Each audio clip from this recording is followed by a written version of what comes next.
Atta Halilintar melelang bandana untuk pembangunan rumah bagi penghafal Al-Quran. Lelang akhirnya dimenangkan oleh Reza Paten dengan nilai 2,2 miliar rupiah. Proses lelang bandana milik Atta Halilintar resmi ditutup, lelang pun dimenangkan oleh Reza Paten. Hal itu diumumkan Atta Halilintar melalui unggahan di Instagram Story. Suami Aurel Hermansyah itu merepost postingan hatibaik.com.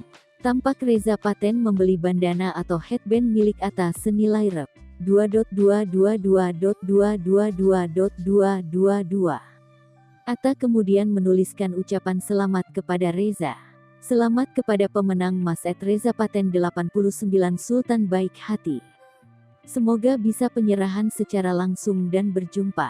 Headband dengan beat tertinggi sepanjang sejarah. Hidup kebaikan, tulis Atta seperti dikutip tribunstyle.com dari Instagram, Sabtu tanggal 22 Januari tahun 2022. Diberitakan sebelumnya, Atta Halilintar mantap melelang headband atau bandana miliknya. Selama ini barang tersebut memang menjadi ciri khas bagi YouTuber berusia 27 tahun tersebut.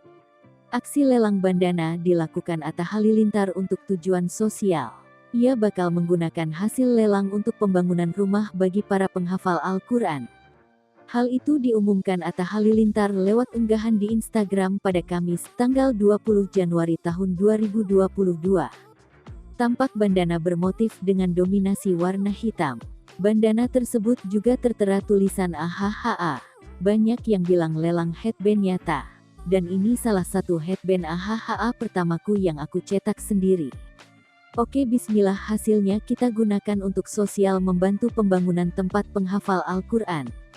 Semoga tiap bacaan mereka jadi berkah buat kita sampai akhirat, ungkap Atta.